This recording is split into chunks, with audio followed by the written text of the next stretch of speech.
नमस्कार दोस्तों, स्वागत है आपका स्टडी फॉर सिविल सर्विसेज में। वीडियो को पूरा देखिए। कोई भी आपका फीडबैक है, कोई सजेशन है, तुरंत वीडियो में कमेंट करके जरूर बताइए। अच्छा लगे तो वीडियो लाइक जरूर कर लीजिए और ऐसे वीडियो लगातार फ्री में पाने के लिए चैनल को तुरंत सब्सक्राइब कर लीजिए और बेल आइकन को जरूर टैप कर लीजिए ताकि आगे भी सारे वीडियो आपको मिलते रहे। यूट्यूब में फॉलो करते हैं तो प्लीज ये वाला फ्री टेलीग्राम चैनल जरूर ज्वाइन कर लीजिएगा। सारे नोटिफिकेशन, सारे अपडेट यहीं पे आते हैं, ध्यान रखिएगा। स्टडी फॉर सिविल सर्विसेज का कोई भी पेड ग्रुप अगर आपको ज्वाइन करना है तो सिर्फ 856480530969606089786445 यही नंबर है हमारे, सिर्फ जहां पे कॉल या व्हाट्सएप कर सकते हैं। इंस्टाग्राम पे हमारा पेज जरूर फॉलो कर लीजिएगा, स्टडी फॉर सिविल .सर्विसेज है। ट्विटर पे हमको जरूर फॉलो कर लीजिएगा, @स्टडी फॉर सिविल्स है। नमस्कार दोस्तों, स्वागत करता हूं मैं आप सभी का आपके अपने channel study for civil services में। हम लोग आपके साथ एक लेक्चर सीरीज चला रहे हैं जिसमें उत्तर प्रदेश पीसीएस के पुराने वर्षों के मेंस पेपर हम आपके साथ डिस्कस कर रहे हैं। अपने पिछले लेक्चर में हमने वर्ष 2018 का GS 1 का डिस्कशन किया, जिसमें शुरुआत के कुछ सवाल आपके साथ डिस्कस किए थे। अब उसी क्रम को जारी रखते हुए इस वाले लेक्चर में हम उसके आगे के प्रश्न आपसे डिस्कस करेंगे।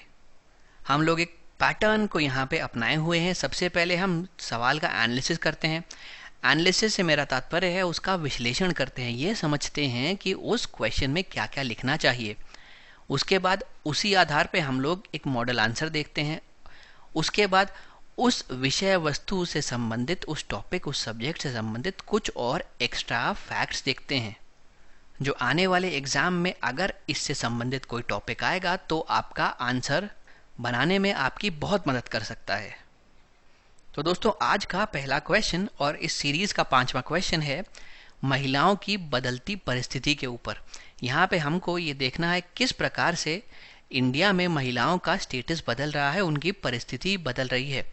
आपको इसका मूल्यांकन करना है। तो देखिए, जब भी बदलाव की बात आती है, यानी इस समय पे कोई एक परिस्थिति होगी और इस समय पे कोई दूसरी परिस्थिति होगी। ये समय क्या है? ये हिस्ट्री का कोई समय है, पौराणिक काल है। और ये समय क्या है? ये आज का दौर है, ये करंट ट्रेंड है। तो इससे इसके बीच में क्या बदलाव आया है, इस पे हमको देखना है, इसका मूल्यांकन करना है। तो ऐसे सवालों में जब भी बदलते स्टेटस या फिर चेंजिंग स्टेटस के बारे में बात होती है तो हम लोग दोस्तों इंट्रोडक्शन ये लिखते हुए शुरू करेंगे कि भाई स्टेटस बदल रहा है। हम लोग ये जो स्टेटमेंट लिखा हुआ है क्वेश्चन में उसको एक्नॉलेज करेंगे, उसमें हामी भरेंगे कि हाँ, महिलाओं का जो स्टेटस है वो बदल रहा है। और फिर जो हमारा मेन कंटेंट पार्ट होता है या फिर जो मेन बॉडी का पार्ट होता है उसमें हम लोग ये चीज़ को दर्शाने की कोशिश करेंगे कैसे उनका स्टेटस बदल रहा है। देखिए, शुरुआत हम करते हैं वैदिक काल से। वैदिक काल में महिलाओं को काफ़ी सारे अधिकार थे, वो धार्मिक समारोह में भाग ले सकती थी और उनका जो ओवरऑल स्टेटस था वो काफ़ी अच्छा था, बेहतर था। इसके बाद आया पोस्ट वैदिक काल, जिसमें उनके स्टेटस में थोड़ा सा गिरावट आई, थोड़ा डिप आया। उसके बाद आता है मुगल एरा या मुस्लिम एरा या मिडिवल एरा।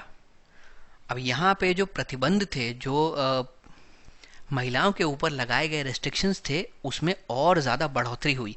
तो जब उसके ऊपर बढ़ोतरी होगी तो सीधी सी बात है, स्वतंत्रता छिनेगी, फ्रीडम महिलाओं का छिनेगा, वो कम होगा और ओवरऑल जो स्टेटस है वो भी महिलाओं का कम होगा।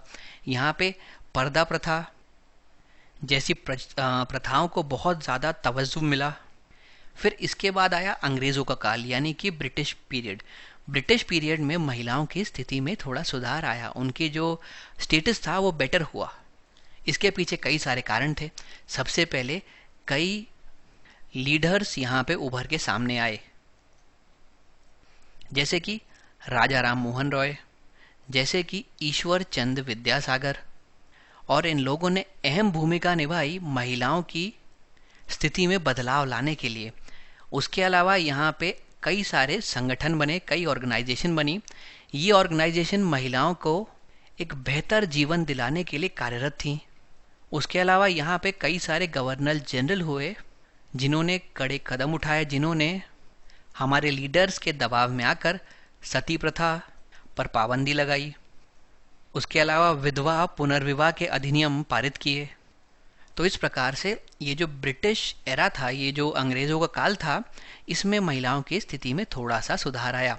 फिर इससे आते हुए हम लोग आ जाएंगे पोस्ट इंडिपेंडेंस, आज़ादी के बाद का एरा या फिर करंट एरा, यानी जो आज का युग चल रहा है। अब आज के युग में हम लोग महिलाओं को सशक्त करने के लिए भिन्न भिन्न कार्यक्रम चला रहे हैं। सरकार के प्रोग्राम का भी एक फोकस होता है महिलाओं का सशक्तिकरण। उसके अलावा आज के युग में हम लोग लैंगिक समानता पे बात कर रहे हैं।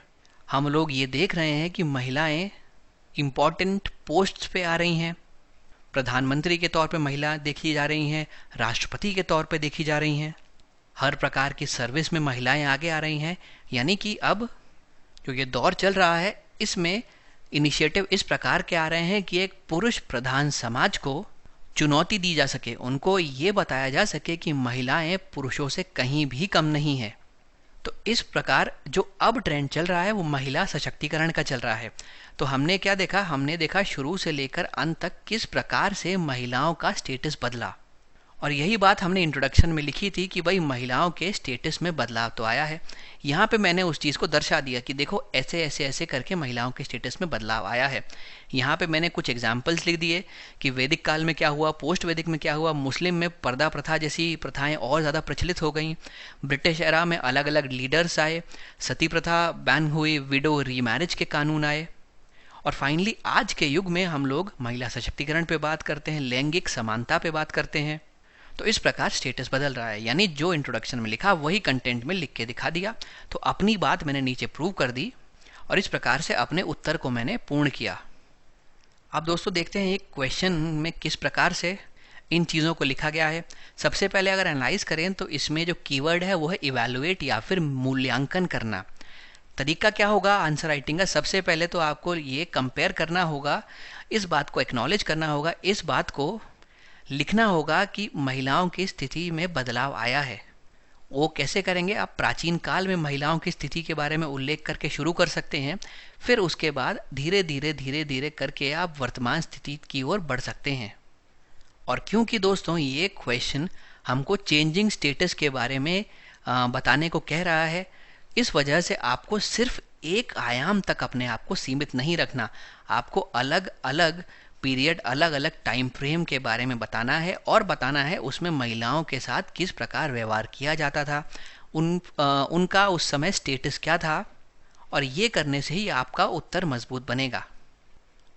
तो देखिए यहाँ पे आंसर में मैंने जो इंट्रोडक्शन लिखा है, जो शुरू में एक भूमिका बनाई है, उसमें ये लिखा है कि जो अलग अलग विभिन्न क्षेत्र हैं, सामाजिक हो, आर्थिक हो, राजनीतिक हो या कोई और क्षेत्र हो, उसमें आज के समय में महिलाओं को ज़्यादा अधिकार दिए जा रहे हैं। उनकी जो परिस्थिति है वो काफ़ी बेहतर है प्राचीन या फिर मिडिएवल पीरियड के कंपैरिजन में। फिर हम लोग उसको अलग अलग पीरियड्स में दिखाते हुए ये बताएंगे कैसे उस समय की स्थिति अभी के स्थिति से भिन्न है। सबसे पहले मैंने लिया है वैदिक पीरियड या फिर वैदिक काल। मैंने लिखा है कि यहाँ पे महिलाओं को पुरुषों के बराबर का दर्जा दिया जाता था, उनको इक्वल ट्रीटमेंट मिलता था। अगर सोशल फील्ड की बात करूँ या फिर सामाजिक क्षेत्र की बात करूँ तो उस समय ऐसे कोई एविडेंस मिले नहीं है जहाँ पे ये दिख रहा हो कि पर्दा प्रथा प्रेवलेंट है। उसके अलावा स्वयंवर के कॉन्सेप्ट थे, यानी कि जीवन साथी को चुनने का अधिकार महिला को दिया जाता था। शिक्षा से उनको वंचित नहीं रखा जाता था। एजुकेशन एक बहुत इम्पॉर्टेंट एलिमेंट हुआ करता था सोसाइटी में। तो इन सब चीज़ों को देखते हुए हम समझ सकते हैं उनको घर के अंदर और बाहर दोनों ही जगह काफ़ी सारे अधिकार प्राप्त थे। हालांकि अगर मैं आर्थिक क्षेत्र की बात करूं तो इस प्रकार से वो कोई वेजेस अर्न नहीं करती थी, वेतन नहीं कमाया करती थी, और संपत्ति के उत्तराधिकार का जो राइट है वो उनके पास सीमित था। आमतौर पर देखा जाता था जो पिता की प्रॉपर्टी थी, जो उनकी संपत्ति थी, वो बेटे को जाती थी, ना कि बेटी को। तो यानी ये उत्तराधिकार वाला जो राइट है वो कुछ हद तक सीमित था। पॉलिटिकल फील्ड की अगर हम लोग बात करें तो उसमें महिलाएं डिपेंडेंट थी जिस तरीके का उस समय पॉलिटिकल सिस्टम एग्जिस्ट कर रहा हो। हालांकि जो पॉलिटिकल असेंबलीज थी उसमें महिलाओं की एंट्री परमिटेड नहीं थी। फिर अगर मैं धार्मिक क्षेत्र की बात करूं, रिलीजियस फील्ड की बात करूं, तो वहाँ पे उनको अच्छे खासे अधिकार प्राप्त थे। उनको धार्मिक समारोह में भाग लेने की अनुमति भी दी गई थी। इस प्रकार के अधिकार प्राप्त थे। यानी कि टोटल आपने देखा वैदिक काल में अच्छे खासे अधिकार महिलाओं को प्राप्त थे। उनकी जो परिस्थिति थी, जो उनका स्टेटस था, वो बेहतर था। लेकिन जैसे ही पौराणिक काल आए, जो मिडिएवल पीरियड्स आए, उसमें कुछ हद तक उनकी स्टेटस, उनकी परिस्थिति खराब हुई, उसमें गिरावट आई। देखिए, चाइल्ड मैरिजेस जो हैं, बाल विवाह उस समय प्रचलित हो गए थे।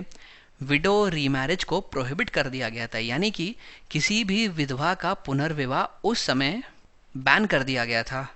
जहां एक जगह हमने पौराणिक काल में देखा था कि महिलाओं को शिक्षा का अधिकार था, यहाँ पे पौराणिक और मध्यकाल में उनसे शिक्षा का अधिकार पूरी तरह छीन लिया गया था। माफ कीजिएगा, वैदिक काल में उनके पास अधिकार थे, लेकिन पौराणिक काल में शिक्षा का अधिकार उनसे छीन लिया गया था, उनको इससे वंचित कर दिया गया था। यहाँ पे अलग अलग प्रकार की कुप्रथाएं भी प्रचलित हो गई, जैसे कि सती प्रथा काफ़ी प्रचलित हो गई, पर्दा प्रथा भी प्रचलित हुई। ये जो अब तक कहीं नहीं देखी जा रही थी, धीरे धीरे वो ग्राउंड्स कैच करने लगी। और महिलाओं को, जो अभी थोड़ी देर पहले हमने देखा, धार्मिक अधिकार प्राप्त थे, धार्मिक समारोहों में भाग लेने की अनुमति थी, वो सारे रिलीजियस राइट्स भी उनसे छीन लिए गए थे। और अब आगे देखें तो स्थिति और ख़राब होने वाली थी, क्योंकि ये आया मुस्लिम पीरियड। इस पीरियड में जो प्रतिबंध लगे थे वो और ज़्यादा कठोर हो गए थे, और ज़्यादा रिजिड हो गए थे। तो यहाँ तक जो आपने देखा, शुरुआत की स्थिति अच्छी थी, फिर लगातार स्टेटस में गिरावट आती चली गई।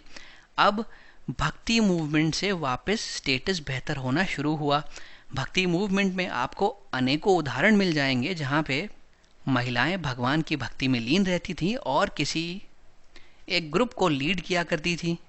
तो यहाँ पे जो सिचुएशन थी वो कुछ हद तक बदली, उनको सामाजिक और धार्मिक स्वतंत्रता दी गई, उनके फ्रीडम्स में बढ़ोतरी हुई, जिससे कि उनका स्टेटस बेहतर हुआ।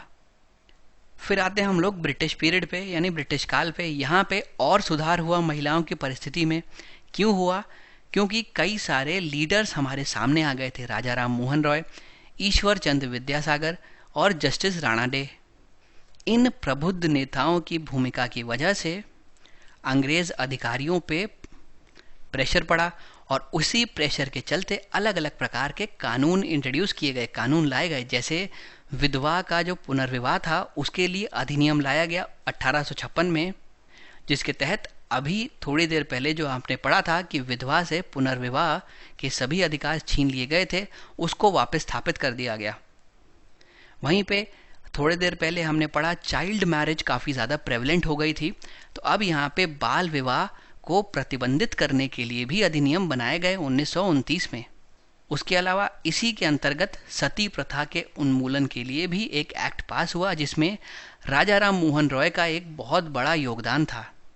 फिर जो एजुकेशन अभी तक महिलाओं से दूर कर दी गई थी, यहाँ पे वापस उसका विस्तार हुआ, उसका प्रसार बढ़ा, और महिलाओं को भी अब ये आज़ादी दी गई कि वो एजुकेट हो सकें। देखिए, जब भी इस प्रकार के कोई बड़े बड़े बदलाव समाज में आते हैं, तो उसके पीछे या तो किसी लीडर का हाथ होता है या किसी ऑर्गेनाइजेशन का। लीडर के बारे में हमने अभी पढ़ा, ऑर्गेनाइजेशन के बारे में भी हम यहाँ पढ़ते हैं। भारत महिला परिषद, ऑल इंडिया वुमेन्स कॉन्फ्रेंस, इस प्रकार के महिला संगठनों का इस ब्रिटिश पीरियड में विकास हुआ, और उन्होंने राजनीतिक जागृति लाने के लिए बहुत अहम रोल निभाया। तो इन दोनों के ही योगदान की वजह से हमने देखा इस प्रकार के कुछ बदलाव आए सोसाइटी में, जो प्रोग्रेसिव नेचर को दर्शाते हैं। फिर बात करते हैं पोस्ट इंडिपेंडेंस की, आज़ादी के बाद के समय की। यहाँ पे फिर लगातार काफ़ी सारे एक्ट्स पास हुए, जिसके तहत महिलाओं की परिस्थिति में सुधार आया। हिंदू मैरिज एक्ट पास हुआ, यहाँ पे दहेज विरोधी अधिनियम पास हुआ कि अब दहेज लेने वाले को कानूनी दायरे में लाया गया। इन सब से महिलाओं की स्थिति में और बदलाव आया, वो बेहतर हुई। फिर आज के युग में हम लोग लैंगिक समानता पे भी बात करते हैं। उसके अलावा बालिका शिक्षा पे जोर दिया जा रहा है। सरकार की अलग अलग स्कीम्स चल रही हैं जो गर्ल्स एजुकेशन पे फोकस्ड हैं। अब हम अलग अलग प्रकार के नारे यहाँ पे ला रहे हैं शिक्षा को बढ़ावा देने के लिए। पढ़ेगा भारत तभी तो बढ़ेगा भारत, इस प्रकार की बातें आजकल आम हो गई हैं। तो यानी एजुकेशन पे ज़्यादा फोकस दिखाया जा रहा है। महिलाओं ने उच्च पद भी प्राप्त किए हैं राजनीतिक क्षेत्र में और अनेकों क्षेत्र में। कुछ एग्जाम्पल हमने यहाँ पे लिखे हैं, जैसे कि इंदिरा गांधी, जैसे कि प्रतिभा पाटिल, जैसे कि द्रौपदी मुर्मू। तो इस प्रकार से हम ये उत्तर समाप्त करेंगे। यहाँ पे शुरुआत आपने की इंट्रोडक्शन लिख के ये बता के कि अब परिस्थिति बेहतर है, फिर आपने पूरा एक ग्राफ दिखा दिया किस तरीके से अच्छी परिस्थिति से गिरावट आई और फिर वापस वो कैसे बढ़ गई और आज के युग में हम किन चीज़ों पे जोर दे रहे हैं। अब दोस्तों हम यहाँ पे कुछ एक इम्पॉर्टेंट फैक्ट्स आपके लिए निकाल के लाए हैं। ये कुछ तथ्य हैं, डेटा हैं जो महिलाओं से संबंधित है। अगर आपके एग्ज़ाम में महिलाओं के संबंध में कोई भी प्रश्न आता है, आप इनको बेहिचक इस्तेमाल कर सकते हैं। ये आपके आंसर को बेहतर बनाने में आपकी मदद करेंगे। देखिए, सबसे पहले तो हमने विश्व आर्थिक मंच या फिर वर्ल्ड इकोनॉमिक फोरम की एक रिपोर्ट से कुछ डेटा निकाला है। उसमें 2 पैमानों पर बात की गई, सबसे पहले विश्व स्तर पे और दूसरा भारत के स्तर पे। यहाँ पे कहा गया है कि अगर विश्व स्तर पे देखा जाए तो महिलाओं को पुरुषों की तुलना में 20% वेतन कम मिलता है, लेकिन अगर भारत की बात करें तो यही फिगर 34% हो जाता है। तो ये आप अपने उत्तर में दर्शाने के लिए इस्तेमाल कर सकते हैं। इससे आप बता सकते हैं महिलाओं की स्थिति अभी भी उतनी बेहतर नहीं है जितनी हम लोग अपेक्षा कर रहे थे। अभी भी वेतन में पुरुषों को ज़्यादा इम्पोर्टेंस दी जाती है, उनको वेतन ज़्यादा दिया जाता है, भले ही वो इक्वल अमाउंट ऑफ वर्क करेंगे। फिर महिलाओं के खिलाफ हिंसा या फिर अपराध अभी भी प्रचलित हैं। यहाँ पे आप वर्ष 2018 का एग्जाम्पल दे सकते हैं। यहाँ पे NCRB यानी नेशनल क्राइम रिकॉर्ड ब्यूरो की एक रिपोर्ट के मुताबिक जो मामले सामने आए वो अभी तक सबसे एक्सट्रीम थे। तो 2018 वर्ष को आप यहाँ पे कोट कर सकते हैं। फिर लिटरेसी की बात करें तो 2011 की जनगणना के आप आंकड़े लिख सकते हैं। यहाँ पे महिलाओं का जो लिटरेसी रेट है, जो साक्षरता दर है, वो करीब 65% के आसपास है, जबकि पुरुषों का यही आंकड़ा 82% के आसपास टच करता है। तो आप देखिए कितना जेंडर डिफरेंस है। अगर मेल की बात करें तो उनकी लिटरेसी रेट कितनी ज़्यादा है as compare to a female. तो यहाँ तक के जो आंकड़े हैं आप ये दर्शाने के लिए इस्तेमाल कर सकते हैं कि महिलाओं की स्थिति अभी भी थोड़ी चिंताजनक है। अभी भी उतना हम लोग हासिल नहीं कर पाए महिला सशक्तिकरण में जितना हमने अपेक्षा की थी। और फिर ये लास्ट एक फिगर है जिसमें world employment and social outlook trend for women 2018 की रिपोर्ट है। इसको आप किसी पॉजिटिव पॉइंट में इस्तेमाल कर सकते हैं। इसमें यह लिखा है कि श्रम बाजार यानी कि लेबर मार्केट में शिक्षित और भाग लेने वाली महिलाओं में अधिकतम वृद्धि देखी गई है, यानी महिला भी अब एजुकेशन की तरफ आगे बढ़ रही हैं और उसी के संबंध में जॉब्स के लिए भी आगे बढ़ रही हैं। फिर उसके अलावा दोस्तों ये कुछ डेटा हैं। ये हमने नेशनल फैमिली हेल्थ सर्वे के डेटाज यहाँ पे लिए हैं। 2 अलग अलग टाइम पीरियड को यहाँ पे कंपेयर किया गया है। 2015-16 वर्ष में कुछ चीज़ें किस तरीके से प्रचलन में हुआ करती थी और 2020-21 में वो चीज़ें किस प्रकार से प्रचलन में हैं।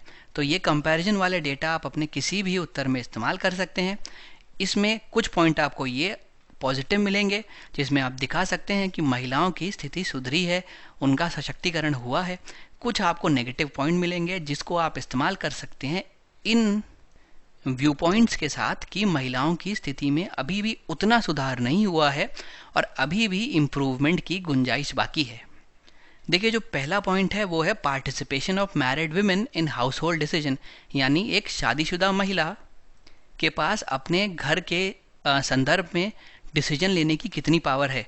तो पहले 15-16 के आसपास ये 73% हुआ करती थी, अब 20-21 के आसपास वो बढ़ के 92% हो चुकी है, यानी कि इसमें इम्प्रूवमेंट हुआ है, यानी कि महिलाओं में डिसीजन मेकिंग पावर में महिलाओं की डिसीजन मेकिंग पावर में बढ़ोतरी हुई है। फिर उसके अलावा दूसरा पॉइंट है ऐसी महिलाएं जिन्होंने पिछले 12 महीनों में काम किया हो और उनको जो वेतन है, जो कैश में जो सैलरी है वो कैश में मिली हो। पहले सिर्फ 21% महिलाओं के साथ इस प्रकार हुआ करता था, लेकिन अब ये आंकड़ा बढ़ के करीब 25% पहुंचने वाला है। फिर है ऐसी कितनी महिलाएं हैं जो या तो कोई ज़मीन या एक घर ओन करती हैं खुद के नाम पे या जॉइंटली अपने पार्टनर के साथ। तो पहले ये आंकड़ा 34% था, अब ये गिर के 22% हो गया है। ऐसी कितनी महिलाएं हैं जिनके बैंक में सेविंग्स अकाउंट है और वो उसको इस्तेमाल भी करती हैं। पहले 64% थे और अब ये 72% के आसपास हो गया है। कितनी परसेंट महिलाएं हैं जो मोबाइल फ़ोन का इस्तेमाल करती हैं। पहले करीब 66 थी और अब 73% हैं। यानी यहाँ पे मोबाइल का अगर यूजेज बढ़ रहा है तो कहीं ना कहीं कुछ हद तक डिजिटल लिटरेसी बढ़ रही है, डिजिटल साक्षरता बढ़ रही है। और ये जो दूसरा भाग है ये न्यूट्रिशनल स्टेटस के बारे में बात करता है, बॉडी मास इंडेक्स के बारे में बात करता है। बॉडी मास इंडेक्स बेसिकली हम लोग किसी भी व्यक्ति की हाइट और वेट को देख के एक आंकड़ा निकालते हैं, उसको कहते हैं। अब देखिए कितनी प्रतिशत महिलाएं थी जिनका बिलो नॉर्मल हुआ करता था, तो पहले वो करीब करीब 15% के आसपास आंकड़ा था, जो कम होकर अब 10% रह गया है। यानी महिलाएं अपनी हेल्थ की तरफ ध्यान दे रही हैं, न्यूट्रिशनल स्टेटस उनका बेहतर हो रहा है। पुरुषों में ये चीज़ देखी गई है, पहले 17.7% था, अब वो कम होकर 9.1% हो गया। यानी कि न्यूट्रिशन में वो भी पीछे नहीं रहे, उन्होंने भी इम्प्रूवमेंट दिखाया है। उसके अलावा ओवरवेट या ओबीस महिलाएं कितनी हैं, तो इसमें संख्या बढ़ चुकी है। इसको आप एक नेगेटिव पॉइंट की तरह इस्तेमाल कर सकते हैं, क्योंकि ओबेसिटी या फिर जो मोटापा होता है वो अलग अलग प्रकार की बीमारियों से संबंधित हो सकता है, और जिसमें सबसे ज़्यादा जो कॉमन है वो है हार्ट रिलेटेड डिजीजेज। बीपी संबंधित हो सकता है, शुगर संबंधित हो सकता है।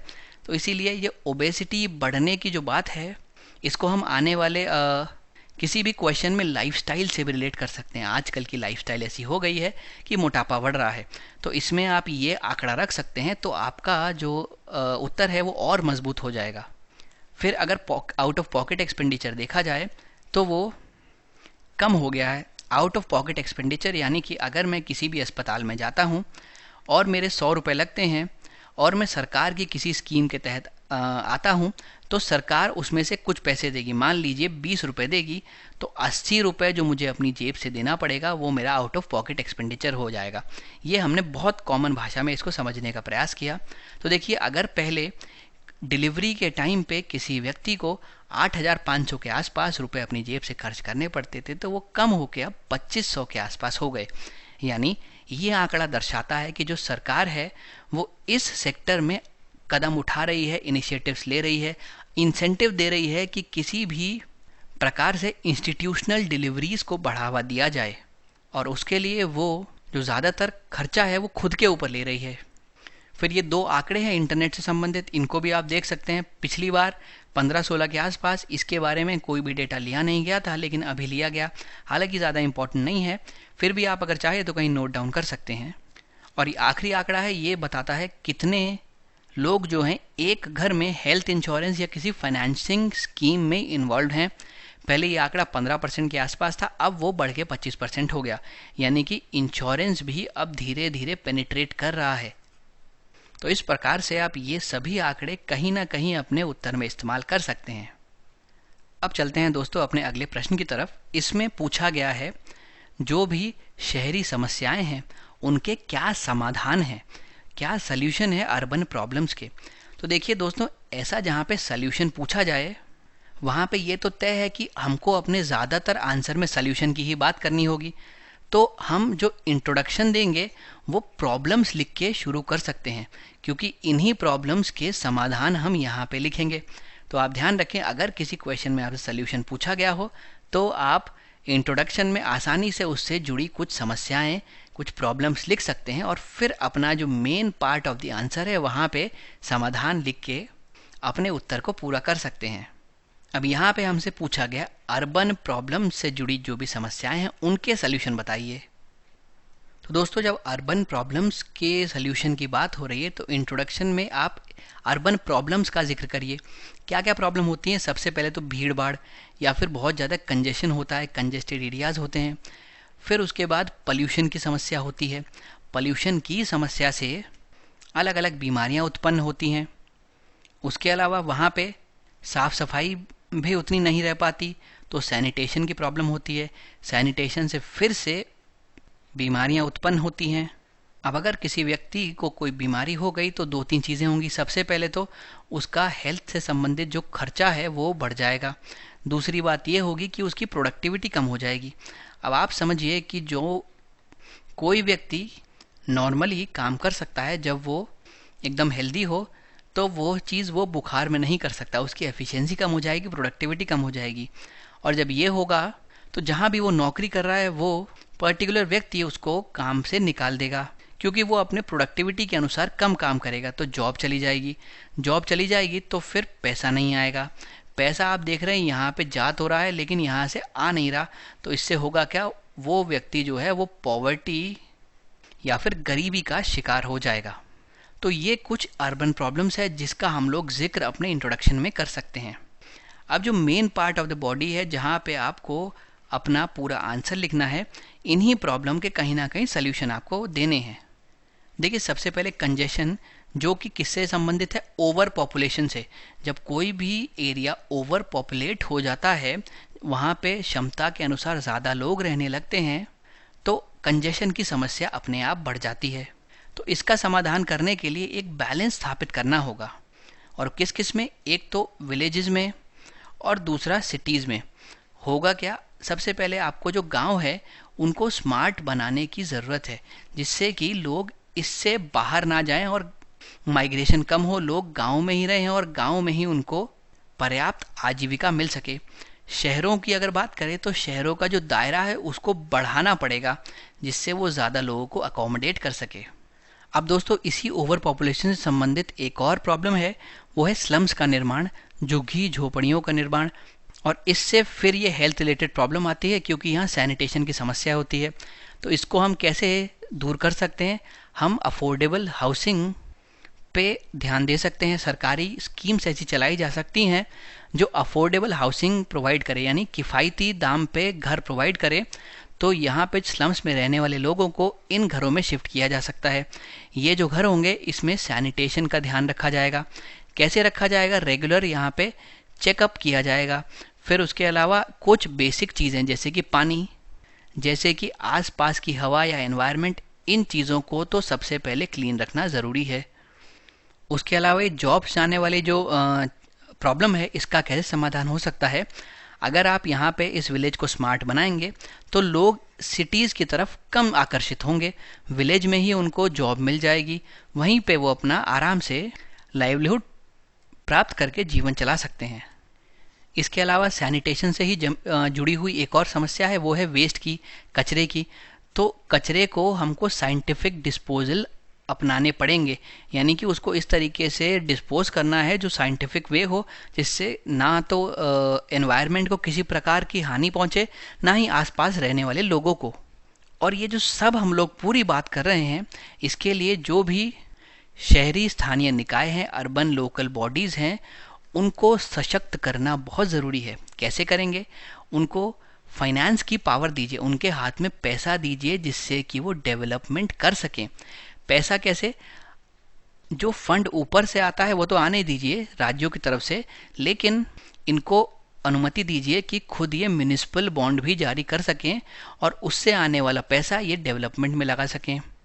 साथ ही उनको सशक्त करना पड़ेगा कि वो वाटर के डिस्ट्रीब्यूशन से संबंधित सभी चीज़ों पर निर्णय ले सकें। जो अभी पानी का वितरण है, जो वाटर का डिस्ट्रीब्यूशन है, वो स्टेट के अंडर होता है, लेकिन किसी भी एरिया का लोकल सिनेरियो क्या है, ये वहाँ के जो शहरी स्थानीय निकाय हैं उनसे बेहतर कोई नहीं समझ सकता। तो वहाँ पे जो पानी वितरण का पूरा प्रोसेस है, जो पूरी ये प्रक्रिया है, उसको सौंप देना चाहिए इन अर्बन लोकल बॉडीज़ को, तो शायद प्रबंधन बेहतर हो पाएगा। अब यही कुछ चीज़ आपको अपने आंसर में इनकॉर्पोरेट करनी है। तो देखिए, शुरू में यहाँ पे कीवर्ड देखें, डिस्कस है या विवेचना करना है। करना क्या है, सल्यूशन की बात कर रहे हैं, समाधान की बात कर रहे हैं, तो सबसे पहले आप कुछ समस्याओं का उल्लेख कीजिए। हालांकि कम शब्दों में लिखें, क्योंकि आपके पास शब्द सीमा जो है वो 125 ही है। उसके अलावा ये जो है, इससे आपके उत्तर की भूमिका तैयार हो जाएगी। यहाँ पे आप तथ्य और आंकड़ों का भी जिक्र कर सकते हैं, जिससे कि आपका उत्तर और मजबूत बन पाएगा। अब देखिए, सबसे पहले हमने समस्या लिख दी, ओवर क्राउडिंग है, कंजेशन हेल्थ से संबंधित है, सैनिटेशन है, एजुकेशन से संबंधित है, बेरोजगारी से संबंधित है और पर्यावरण से संबंधित समस्याएं यहाँ पे देखने को मिलती हैं। तो शहरीकरण के साथ साथ ये कुछ समस्याएं हैं जो आपको ध्यान रखनी है। फिर उसके बाद ये आती क्यों हैं, तो इनमें से ज़्यादातर जो समस्याएं हैं वो फाइनेंशियल ऑटोनॉमी की कमी की वजह से आती हैं। जिसके लिए हमने अभी डिस्कशन में देखा कि जो स्थानीय निकाय हैं, जो अर्बन लोकल बॉडीज़ हैं, उनको सशक्त करना ज़रूरी है। अगर ये होगा तो बेहतर प्लानिंग हो पाएगी, शहर की जो नियोजन है वो बेहतर हो पाएगा। अभी उसका अभाव है, जिसकी वजह से ये कहीं ना कहीं समस्याएं उत्पन्न हो रही हैं। अब हमने उसको एक एक करके समस्या लिखी और उसका सल्यूशन लिख दिया। ओवर पॉपुलेशन, जैसे कि हमने बात की, बैलेंस करना जरूरी है। जो सिटीज़ हैं उनका दायरा बढ़ाना पड़ेगा, जो गांव है उनको स्मार्ट विलेज में कन्वर्ट करना पड़ेगा। उसके अलावा भीड़ भाड़ को कैसे टैकल करेंगे आप? देखिए, भीड़ भाड़ का तात्पर्य ये है कि ज़्यादातर लोग जो है वो झुग्गी बस्तियों में रहते हैं, स्लम्स में रहते हैं। उनको आप इस प्रकार से वहाँ से हटा सकते हैं अगर आप किफ़ायती आवास परियोजनाएं लाएं। अगर अफोर्डेबल हाउसिंग स्कीम्स लाएंगे तो उनको आकर्षित किया जा सकता है कि भाई आप यहाँ पे शिफ्ट हो जाइए, यहाँ पे आपको बेहतर प्रावधान मिलेंगे। फिर अगर हम हेल्थ और सैनिटेशन की बात करें तो सबसे पहले जो सबसे बेसिक चीज़ है उस पर आपको ध्यान देना है। पेयजल, उसको स्वच्छ बनाना है। उसके अलावा सैनिटेशन प्रॉपर करना है। मेडिकल फैसिलिटीज़ जो हैं उनको किफ़ायती बनाना होगा, उनको अफोर्डेबल बनाना होगा, जिससे कि आपके जेब से जाने वाला जो पैसा है, आउट ऑफ पॉकेट एक्सपेंडिचर है, वो कम हो सके। तो इससे क्या होगा, पॉवर्टी या फिर गरीबी में आपको धक्का नहीं लगेगा। उसके अलावा अनएम्प्लॉयमेंट या फिर बेरोज़गारी को कम करने के लिए हमको ऐसा डेवलपमेंट करना पड़ेगा जो विलेज सेंटर्ड हो, यानी कि जो ग्राम केंद्रित विकास है उस पे ध्यान देना ज़रूरी है, जिससे कि उसी गांव में अलग अलग अपॉर्चुनिटीज़ क्रिएट हो सकें और लोग यहाँ से माइग्रेट करके शहरों की तरफ ना जाएं। फिर अगर वेस्ट मैनेजमेंट की बात है तो साइंटिफिक डिस्पोजल होना चाहिए। कोई पॉलिसी तैयार की जानी चाहिए जिसमें वेस्ट से संबंधित निपटान और उपचार के बारे में बात करी गई हो। फिर अगर वित्त की बात करें तो हमने पहले बात कर ली कि आपको स्थानीय निकायों को इसमें सशक्त करना ज़रूरी है। उनको ये अनुमति दी जानी चाहिए कि वो खुद के फंड रेज कर सकें म्युनिसिपल बॉन्ड जारी करके। रिसर्च और इनोवेशन के लिए आप निजी सार्वजनिक भागीदारी का मॉडल भी अपना सकते हैं। ये भी बहुत अच्छा पॉइंट है, ये आप अपने आंसर में इंक्लूड कर सकते हैं। अब देखिए कुछ एक्स्ट्रा फैक्ट्स जो आपके लिए इंपॉर्टेंट हो सकते हैं। यहाँ पे हमने दो बड़ी बड़ी ऑर्गेनाइजेशन की रिकमेंडेशन या फिर सिफारिशें आपके सामने रख दी। सबसे पहले है प्रशासनिक सुधार आयोग की सिफारिशें। यहाँ पे 2-3 मुद्दों पे बात की गई है। सबसे पहले जो बात की गई है वो है अर्बन लोकल बॉडी या फिर शहरी स्थानीय निकाय। कहा यह गया है कि उनको पानी के वितरण की ऑटोनॉमी दे दी जानी चाहिए, अभी जो कि स्टेट्स के पास है, लेकिन असली जो बैकग्राउंड है उस पर्टिकुलर क्षेत्र का वो पता होता है अर्बन लोकल बॉडी को। तो अगर उसको आप ये ऑटोनॉमी देंगे तो वो बेहतर तरीके से उस जगह का प्रबंधन कर पाएगा। फिर सैनिटेशन या स्वच्छता पे ध्यान देना ज़रूरी है, उसको प्राथमिकता दी जानी चाहिए। उसके अलावा कम्युनिटी पार्टिसिपेशन को बढ़ाने की ज़रूरत है।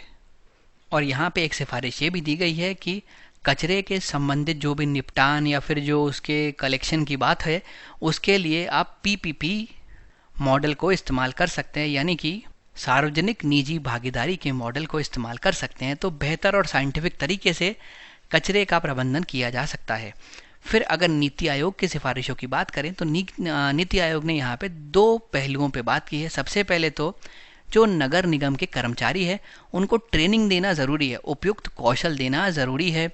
उसके अलावा जो हम इतनी देर से बात कर रहे हैं, जो अर्बन लोकल बॉडीज़ हैं या फिर जो शहरी स्थानीय निकाय हैं, उनको वित्तीय संसाधन जुटाने के लिए सशक्त करना बहुत ज़रूरी है। तो ये कुछ पॉइंट आप अपने आंसर में कहीं भी इस्तेमाल कर सकते हैं। फिर देखिए आप आंसर में इस प्रकार का एक फ्लो डायग्राम भी बना सकते हैं। उसमें हमने लिखा है क्या क्या कारण है अर्बनाइजेशन के, क्या रीज़न है। सबसे पहले सामाजिक कारण क्या क्या हो सकते हैं। देखिए शहरों में बेहतर फैसिलिटी होती है, किसी भी मामले में देखिए आप, एजुकेशन के मामले में देखिए, साफ़ सफाई स्वच्छता के मामले में देखिए, या फिर मेडिकल सुविधाओं के मामले में देखिए। अगर स्वास्थ्य सुविधाओं की बात करें तो बड़े बड़े अस्पताल जो हैं वो सब शहरों में होते हैं, गाँव में नहीं। तो इसलिए लोग क्या करते हैं, गांव से शहरों की तरफ माइग्रेट करते हैं। उसके अलावा कई लोगों को दिखता है कि शहरों में सोशल बेनिफिट्स ज़्यादा हैं, यानी आपकी अगर जॉब लग गई तो आपको अलग अलग प्रकार के इंश्योरेंस और भी कई सारे सोशल बेनिफिट्स मिल सकते हैं। तो ये भी शहरों में ज़्यादा है क्योंकि जॉब अपॉर्चुनिटी ही शहरों में ज़्यादा है। इसके अतिरिक्त और भी बहुत सारे सामाजिक ऐसे बेनिफिट्स हैं जो शहरों में मिलते हैं, इस वजह से लोग गाँव से शहरों की तरफ आकर्षित होते हैं। अगर आर्थिक बात करें तो वही जॉब अपॉर्चुनिटी शहरों में ज़्यादा होती है। राजनीतिक मामलों में बात करें तो आपने देखा होगा आम तौर पर एक ये थिंकिंग रहती थी सरकार की कि ज़्यादा फोकस किया जाए अर्बन डेवलपमेंट पे, शहरों के विकास पे, ना कि विलेज के डेवलपमेंट पे। तो इस वजह से भी लोग विलेज से शहरों की तरफ भागते हैं। फिर उसके बाद कोई भी मॉडर्नाइजेशन होता है या कहीं भी आधुनिकीकरण की नई लहर आती है तो वो सबसे पहले शहरों की तरफ आती है। तो इस वजह से भी लोग गांव से शहरों में आते हैं और अल्टीमेटली लोग एक ट्रांसफॉर्मेशन चाहते हैं, एक बदलाव चाहते हैं रूरल लाइफ से अर्बन लाइफ की तरफ, और इस विचारधारा की वजह से भी वो ग्रामीण क्षेत्रों से शहरी क्षेत्रों की तरफ आते हैं। तो इस प्रकार से अगर आप आंसर में फ्लो चार्ट बनाएंगे तो भी आपको बहुत अच्छे मार्क्स मिल पाएंगे। इसमें आप कम शब्दों का इस्तेमाल करके बहुत सारी बातें कह सकते हैं, यही इसका एक बहुत बड़ा एडवांटेज होता है। अब दोस्तों हम चलते हैं अगले प्रश्न की तरफ। यहाँ पे हम लोगों को उत्तर प्रदेश में पाए जाने वाले खनिजों के बारे में विवरण करना है। देखिए, जो उत्तर प्रदेश है वो खनिजों के मामले में एक निर्धन राज्य के रूप में सामने आता है। देखिए, बात ऐसी है कि ज़्यादातर जो खनिज पाए जाते हैं वो पठार क्षेत्र में पाए जाते हैं। धारवाड़, विंध्यन क्रम की जो चट्टानें हैं वहाँ पाए जाते हैं। लेकिन उत्तर प्रदेश का अधिकतर जो इलाका है वो मैदानी है, तो इस वजह से यहाँ पे खनिजों की अधिक मात्रा नहीं पाई जाती। हालांकि जो दक्षिण भाग है उत्तर प्रदेश का, जिसमें हम ललितपुर से लेकर सोनभद्रा तक की बात कर सकते हैं, वहाँ पे फिर भी काफ़ी खनिज पाए जाते हैं। और उसका कारण ये है कि वो सबसे पहले तो बुंदेलखंड के पठार का एक्सटेंडेड रूप है। उसके अलावा विंध्या की चट्टानें हैं, स्पेशली मिर्ज़ापुर में, और यहाँ पे कुछ हिस्सा गोंडवाना क्रम की चट्टानों का भी है। तो अगर कहीं गोंडवाना की बात आती है तो वहाँ पे कोयला पाया जाएगा। कोयले की बात करें तो 4 प्रकार के होते हैं। एंथ्रासाइट होता है, बिटुमिनस होता है, लिग्नाइट होता है और पीट होता है। एंथ्रासाइट सबसे बेहतर कोयला होता है। इसमें जो कार्बन की मात्रा है वो बहुत अधिक होती है, इसीलिए इसकी कैलोरीफिक वैल्यू भी अधिक होती है। ये कुछ जम्मू कश्मीर के हिस्सों में पाया जाता है। बिटुमिनस कोल जो है ये भारत में अधिकतम पाया जाता है और इन गोंडवाना की चट्टानों में भी यही बिटुमिनस कोल पाया जाता है। अब देखिए, जो एक प्रश्न है ये अपने आप में एक फैक्चुअल नेचर का प्रश्न है। यहाँ पे आपको सीधा सीधा कुछ क्षेत्र लिखने हैं और उससे जुड़े हुए खनिज लिखने हैं और बताना है वहाँ पे क्यों पाए जाते हैं। ज़्यादा कुछ इनोवेटिवनेस का इसमें स्कोप था नहीं। बस आप ये कर सकते हैं कि आप एक मैप बना सकते हैं उत्तर प्रदेश का और उन क्षेत्रों को मार्क कर सकते हैं जहाँ पे खनिज पाए जाते हैं। फिर आप क्या कर सकते हैं, देखिए इस प्रकार से मैप एक बना सकते हैं आप, और अलग अलग जो खनिज हैं उनको लेके फिर उस पर बात कर सकते हैं। अगर हम बात करें सोने की या गोल्ड की, तो उत्तर प्रदेश में बहुत अच्छे इसके भंडार हैं नहीं। हालांकि रामगंगा और कुछ और क्षेत्रों की बालू में इसका कुछ अमाउंट मिलता है। साथ ही सोनभद्रा के भी कुछ इलाकों में ये पाया जाता है।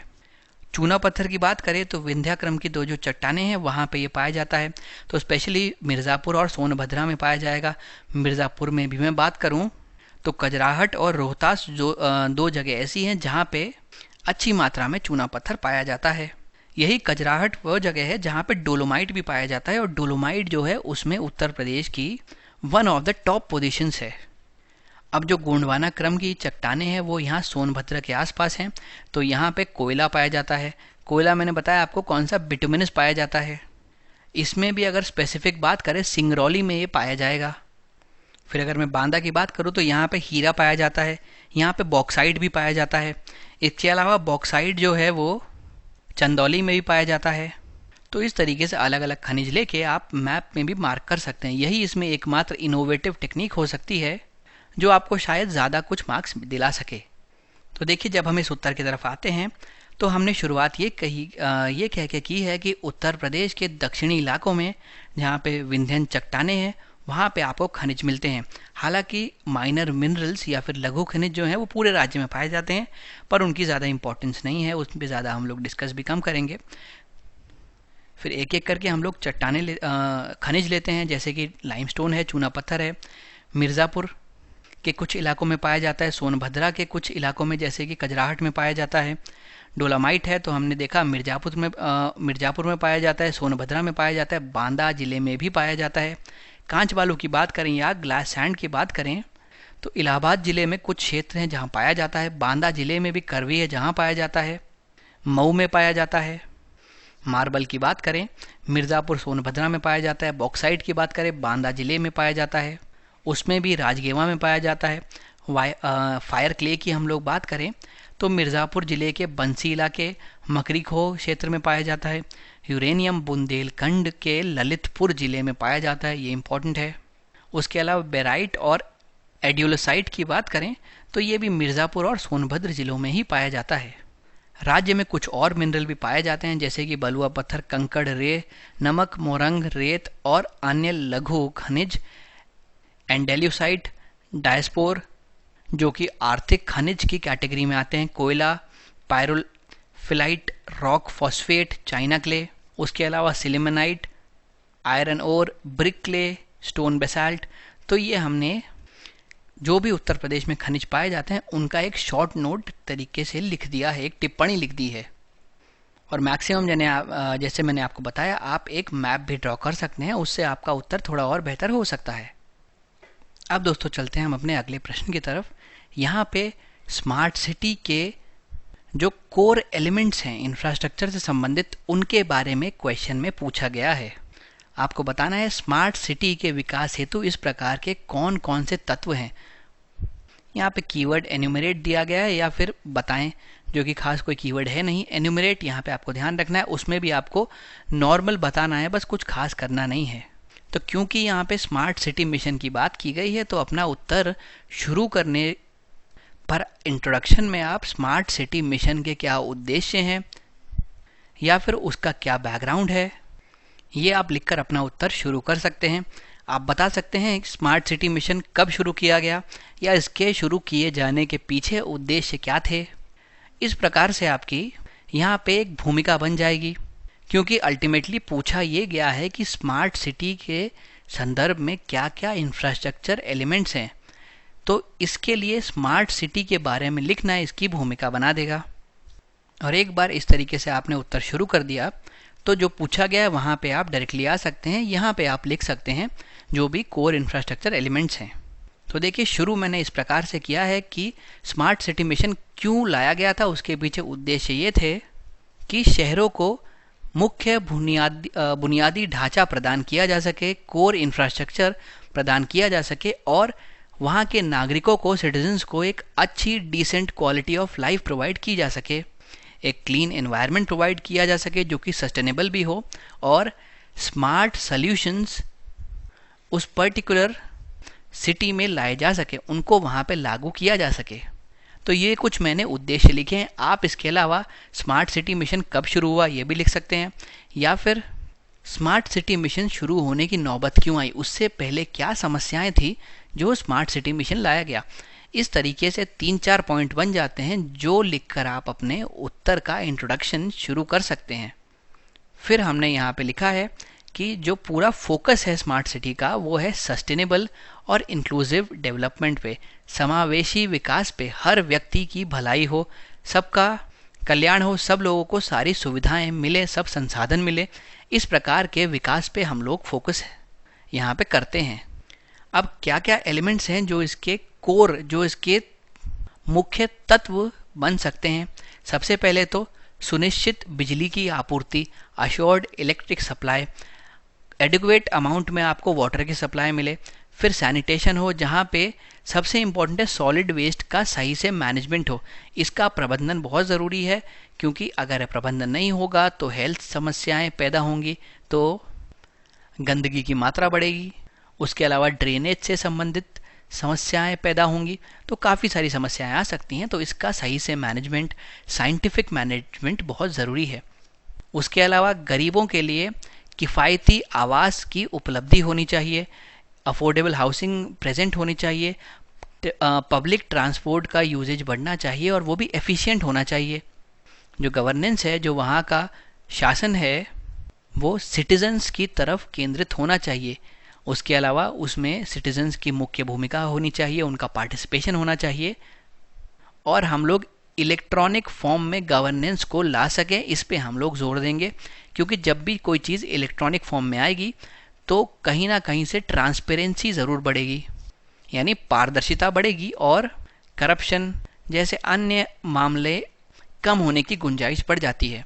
उसके अलावा आईटी कनेक्टिविटी को बेहतर करना, डिजिटलाइजेशन करना, स्वच्छ वातावरण बनाना, सस्टेनेबल एनवायरनमेंट, हेल्थ और एजुकेशन पे प्रॉपर ध्यान देना, और जो भी नागरिक हैं विशेष रूप से महिला, बच्चे, बुजुर्ग, ये जो है ये हम लोग के वल्नरेबल सेक्शन में आते हैं, क्योंकि किसी भी हिंसा का, अपराध का ये बहुत आसान टारगेट होते हैं। तो इस प्रकार के जो वल्नरेबल ग्रुप हैं उनकी सुरक्षा का ध्यान रखना, स्वास्थ्य का ध्यान रखना, शिक्षा को, साथ ही हमको विकास का केंद्र बनाना है। तो ये जो सब चीज़ें जब एक साथ हम मुहैया करा पाएंगे, प्रोवाइड करा पाएंगे, तो समझिए हम लोग स्मार्ट सिटी की ओर चल निकले हैं। तो यही उसके कोर एलिमेंट्स बन जाएंगे। यहाँ पे आपका उत्तर समाप्त हो गया। लेकिन अगर कभी स्मार्ट सोल्यूशन की बात आए, आपसे कोई क्वेश्चन पूछा जाए, स्मार्ट सोल्यूशन क्या होते हैं, उनका क्या रोल है, या उनके एग्जाम्पल्स क्या क्या हैं, तो आप ये सब लिख सकते हैं। देखिए, गवर्नेंस की बात करूं या सिटीजन केंद्रित सेवाओं की बात करूं, तो प्रॉपर ग्रीवेंस रिड्रेसल होना चाहिए। अगर कोई समस्या है मुझे तो उसका समाधान होना चाहिए। सर्विस डिलीवरी को हमको इलेक्ट्रॉनिक करना है। ज़्यादा लोगों का, नागरिकों का पार्टिसिपेशन बढ़ाना है। जो भी क्राइम है उसको वीडियो से मॉनिटर करना है। फिर अगर वेस्ट मैनेजमेंट की बात करें तो किस तरीके से जो सोल्यूशन है उसके वो स्मार्ट हो सकते हैं। सबसे पहले जो आपके पास वेस्ट हो, हम कुछ इस प्रकार के इक्विपमेंट लगाएं कि उसको हम लोग एनर्जी या फिर फ्यूल में कन्वर्ट कर सकें, या फिर उसी वेस्ट को कंपोस्ट में कन्वर्ट कर सकें। वेस्ट वाटर को हम लोग ट्रीट कर सकें, रिसाइकलिंग पे फोकस करें। उसके अलावा जो कलेक्शन है, डिस्पोजेबल, माफ़ कीजिएगा, जो डिस्पोजल है वेस्ट का, वो बेहतर तरीके से कर पाएँ। तो यानी कि जो आपके पास वेस्ट है, अगर उसको किसी भी यूज़फुल प्रोडक्ट में आप कन्वर्ट कर पाएंगे तो ये एक स्मार्ट सोल्यूशन होगा। फिर अगर वाटर के मैनेजमेंट की बात करें तो स्मार्ट मीटर लगाए जा सकते हैं। कहाँ कहाँ लीकेज है इसका पता लगा के उसको ठीक किया जा सकता है। वाटर की क्वालिटी को मॉनिटर किया जा सके, जिससे कि हम लोगों की हेल्थ को बेहतर रख पाएँ। तो ये भी एक स्मार्ट सोल्यूशन के ही अंतर्गत सोल्यूशन होगा। एनर्जी मैनेजमेंट की बात करें, यहाँ पे भी स्मार्ट मीटर का उपयोग किया जा सकता है। रिन्यूएबल सोर्स ऑफ एनर्जी लगाई जा सकती है। ऐसी बिल्डिंग्स को प्रमोट किया जा सकता है जो ग्रीन बिल्डिंग्स हो, या फिर जो एनर्जी के कंजर्वेशन पे ध्यान देता हो, उसके वेस्टेज पे नहीं।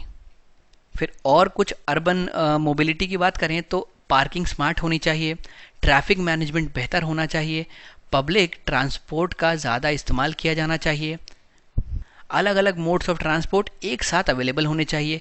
इस तरीके से जो रोड है उसका पार्टीशन होना चाहिए, जहाँ पे एक तरफ पैदल यात्री चलेंगे, एक तरफ साइकिल वाले चलें, एक तरफ 2 पहिया वाहन वाले और एक तरफ 4 पहिया वाहन वाले। इस प्रकार से आप कुछ बेहतर तरीके से ट्रैफिक को मैनेज कर सकते हैं।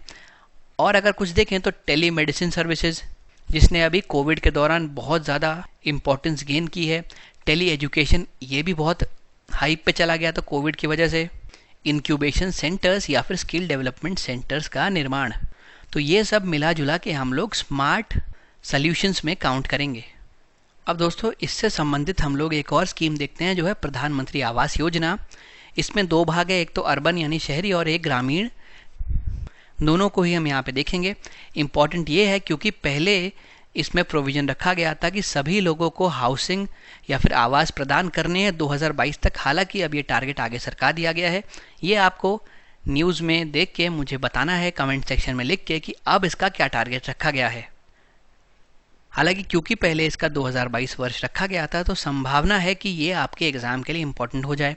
इसका बेसिकली एम क्या है, जितने भी गरीब हैं लेकिन कौन शहर में रहने वाले, जो अर्बन पुअर है, उनको हाउसिंग रिक्वायरमेंट के संबंध में जो भी बातें हैं उसका सल्यूशन निकाला जा सके। झुग्गी झोपड़ियों में रहने वाले भी लोग इसमें शामिल हैं। उनकी आवास संबंधी जो भी आवश्यकताएं हैं उनको पूरा करना इस मिशन का उद्देश्य है। अब किस तरीके से आप इसको प्राप्त कर सकते हैं? सबसे पहले तो जो झुग्गी झोपड़ी वाले हैं उनका रिहैबिलिटेशन या पुनर्वास करके यहाँ पे निजी डेवलपर की भागीदारी हम लोग ले सकते हैं। जो कमज़ोर वर्ग हैं उनको हम किफ़ायती आवास उपलब्ध करा सकते हैं और उनको लेने के लिए भी एक सब्सिडी प्रोवाइड की जा सकती है जो क्रेडिट के साथ जोड़ी जाए। उसके बाद ये किफ़ायती आवास जो है वो पीपीपी मोड के थ्रू बनाए जा सकते हैं, जहाँ पे प्राइवेट सेक्टर और पब्लिक सेक्टर दोनों की भागीदारी हो। फिर इस सब के लिए सब्सिडी का भी प्रावधान किया गया है। उसमें अगर आपको एक नया मकान बनवाना हो या फिर अपने पुराने मकान को बड़ा करवाना हो, उसमें कुछ चेंजेस करवाने हो, दोनों में ही सब्सिडी का प्रावधान है।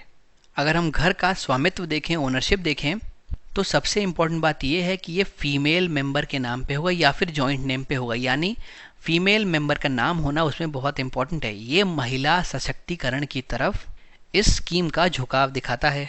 उसके अलावा फैसिलिटीज़ जो भी बेसिक होती हैं सब होंगी। टॉयलेट की फैसिलिटी होगी, ड्रिंकिंग वाटर होगी, पावर सप्लाई की होगी, और इन सभी के लिए जो प्रेफरेंस या प्राथमिकता दी जाएगी वो वल्नरेबल सेक्शन को दी जाएगी, यानी ऐसे लोग जो दिव्यांग हैं, शेड्यूल्ड कास्ट हैं, शेड्यूल्ड ट्राइब हैं, अदर बैकवर्ड कास्ट हैं, माइनॉरिटीज़ हैं या ट्रांसजेंडर हैं, उनको ज़्यादा प्रेफरेंस दी जाएगी। फिर मैं चलता हूँ इसके दूसरे भाग पे, यानी प्रधानमंत्री आवास योजना ग्रामीण की तरफ। ये मिनिस्ट्री ऑफ रूरल डेवलपमेंट या फिर ग्रामीण विकास मंत्रालय द्वारा चलाई जा रही है।